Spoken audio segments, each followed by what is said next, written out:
everyone. Myself doctor Bharat Singh Meena from government college Kota.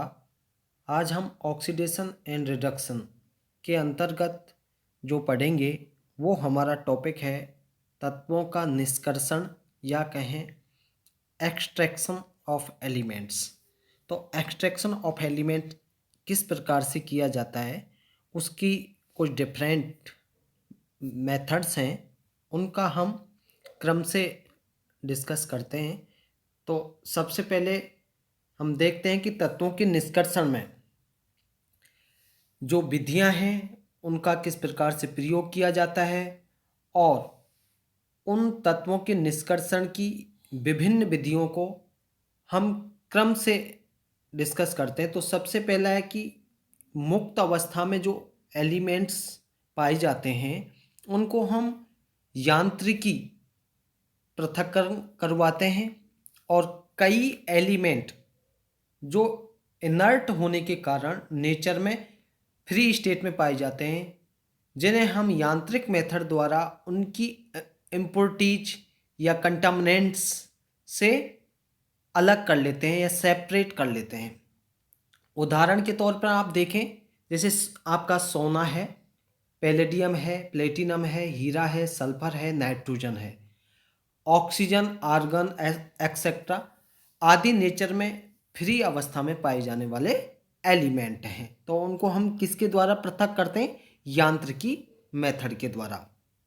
Second है कि कुछ एलिमेंट के जो जो यौगिक हैं वो ऊष्मा के प्रति कैसे होते हैं? अनस्टेबल होते हैं।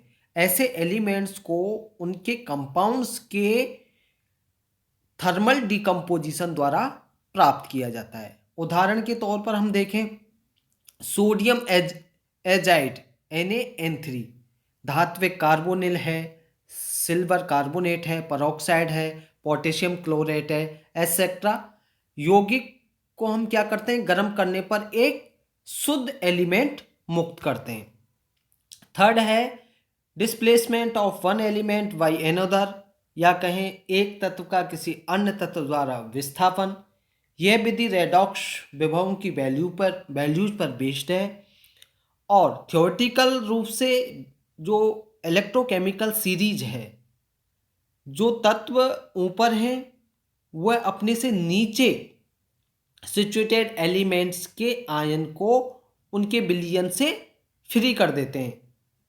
लेकिन क्या होता है कि इसके लिए हमें कुछ बातों का ध्यान रखना आवश्यक है, जिसमें दो महत्वपूर्ण बातें हैं।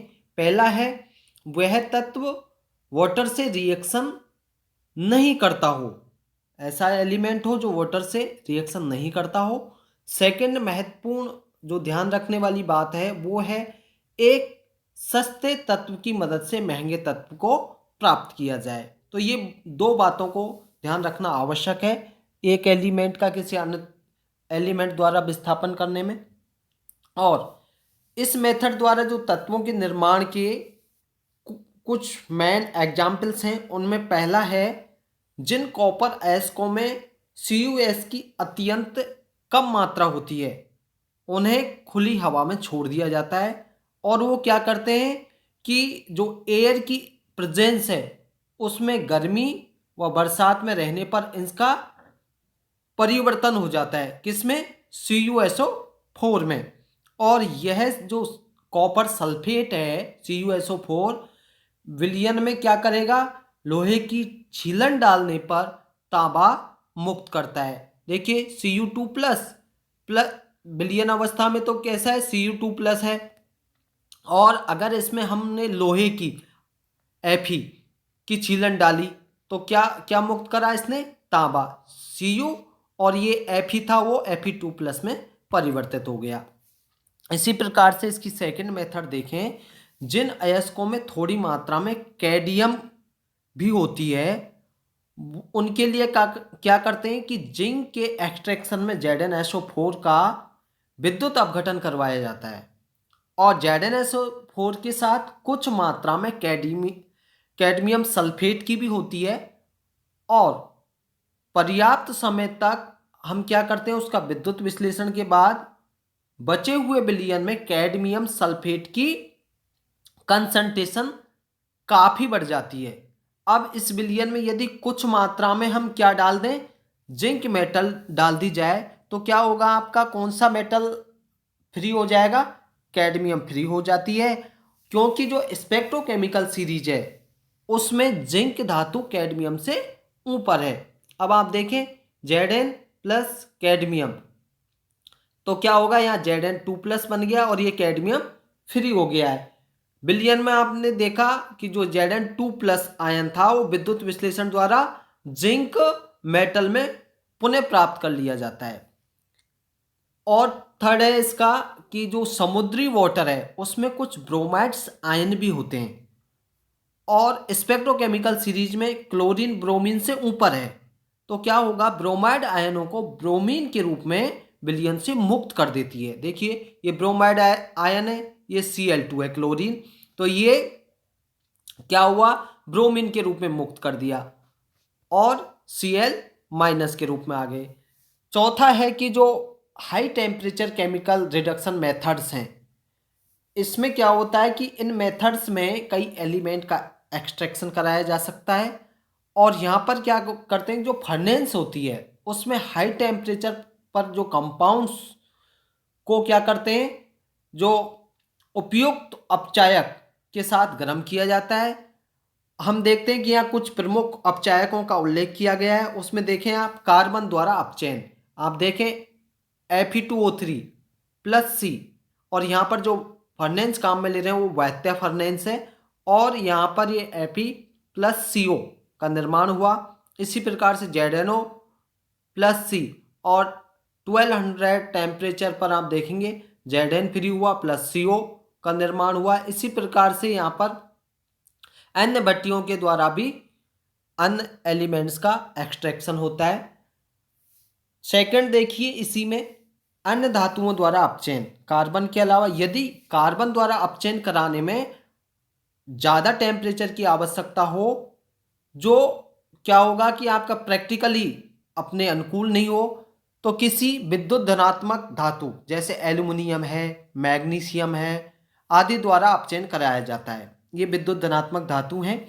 अपचयन में एल्युमिनियम धातु का ऑक्सीकरण किस में होता है, Al2O3 में हो जाता है और इसमें क्या होगा, जो अत्यधिक मात्रा में एनर्जी मुक्त होगी, कितनी, 1675 किलोजूल प्रति मोल, और ये आपके थर्माइट प्रोसेस का बेसिकली प्रोसेस का बेस भी है। या देखिए इस प्रकार से रिएक्शन होगी एल्युमिनियम के साथ, Mn3O4 की रिएक्शन होगी, Mn फ्री हो गया और B2O3 की Al के साथ रिएक्शन हुई तो इसमें बोरॉन फ्री हो गया। इसी प्रकार से Cr2O3+Al की रिएक्शन कराने पर Cr का एक्सट्रैक्शन हुआ।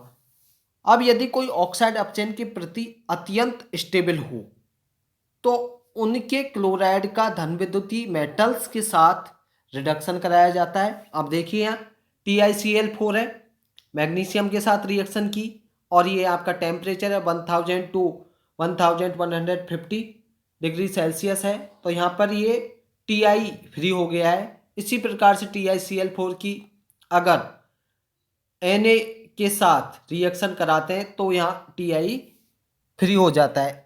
इसी क्रम में आप देखेंगे कि जो सेल्फ रिडक्शन है, जैसे स्व अपचयन कहते हैं, कई सल्फाइड एस जिसमें आप उदाहरण के तौर पर ले सकते हैं PbS, CuS, Sp2O3 का क्या करते हैं, पहले एयर की प्रेजेंस में रोस्टिंग की जाती है, जिसमें क्या होगा, जो सल्फाइड का आंशिक रूप है से वो ऑक्साइड में चेंज हो जाएगा और फिर क्या होगा कि जो वायु है उसकी एब्सेंस में निस्तापन कराते हैं, जहां पर क्या होगा, उसका सेल्फ रिडक्शन होता है और मेटल फ्री हो जाती है। आप देखिए यहाँ पर CuS है, एयर की प्रेजेंस में रोस्टिंग करवाई CO+CuS और बाद में हमने क्या करा, एयर की एब्सेंस में इसका निस्तापन किया, तो ये Cu आपकी फ्री हो गई, जो Cu मेटल है वो फ्री हो जाती है। इसी क्रम में आप देखें कि जो हाइड्रोजन द्वारा ऑक्साइडों का अपचयन है, reduction of oxide with hydrogen, तो यहाँ पर क्या होगा कि कुछ धात्विक ऑक्साइडों का अपचयन हाइड्रोजन द्वारा करवाया जाता है। उदाहरण के तौर पे देखें आप GeO2 H2 द्वारा अपचयन करवाया तो ये जी जर्मेनियम का निर्माण हो गया। इसी प्रकार से NH4 MOO4 प्लस H2 के साथ रिएक्शन कराई तो ये मोलिब्डेनम का निर्माण हो रहा है, मोलिब्डेनम धातु का। तो इस हाइड्रोजन द्वारा ऑक्साइडों का अपचयन हुआ है और इस विधि के निम्न कारणों से अधिक उपयोग नहीं किया जाता है। हाइड्रोजन द्वारा ऑक्साइड की जो ऑक्साइडों का अपचयन की विधि है उसके कुछ कारण हैं जिसके कारण उसका ज़्यादा उपयोग नहीं किया जाता है। उसमें पहला कारण है कि हाई टेम्परेचर पर धातुएं हाइड्रोजन के साथ रिएक्शन करके धात्विक हाइड्राइड बनाती हैं, इसलिए इसका उपयोग नहीं किया जाता है। और वायु की ऑक्सीजन और हाइड्रोजन की क्रिया से क्या होता है, विस्फोट होने का खतरा भी बना रहता है, इसलिए इसका अधिक उपयोग नहीं किया जा सकता है। तीसरा मेथड है एक्सट्रैक्शन का, इलेक्ट्रोलाइट रिडक्शन। यहाँ पर क्या होगा, जो स्वयं इलेक्ट्रॉन से अधिक प्रबल अपचायक तो क्या करेंगे, कोई हो ही नहीं सकता। स्वयं इलेक्ट्रॉन से अधिक प्रबल अपचायक तो कोई नहीं हो सकता।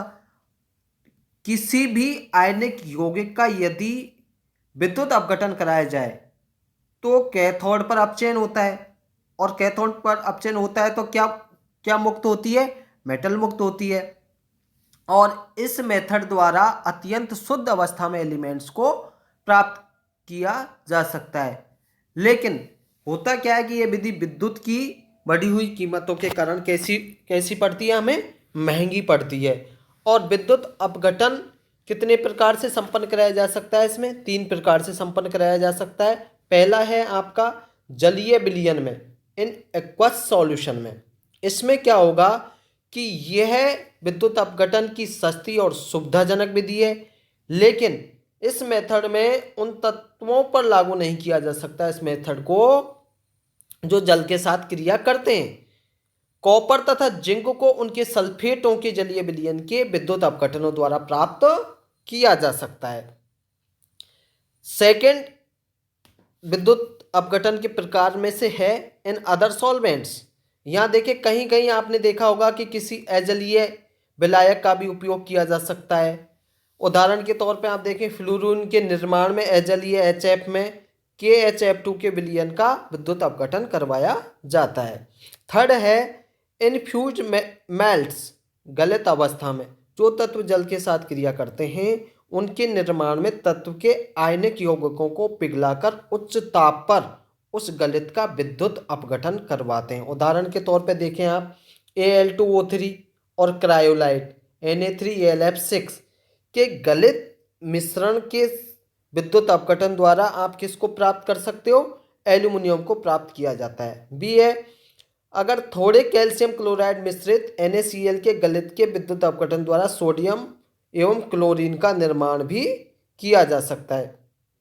तो इस प्रकार से आपने देखा कि आपके जो मेटल्स हैं उनके एक्सट्रैक्शन की जो विधियां हैं उनमें से हमने डिफरेंट विधियों के बारे में डिटेल से पढ़ा, और उनमें डिटेल से पढ़ने के साथ साथ उनमें किस प्रकार से मेटल्स को अलग किया जा सकता है, क्या क्या सिचुएशंस होती हैं, और सिचुएशंस के साथ साथ हमने देखा कि कई विधियों का ज़्यादा अधिक उपयोग नहीं किया जा सकता क्योंकि कुछ कारण होते हैं।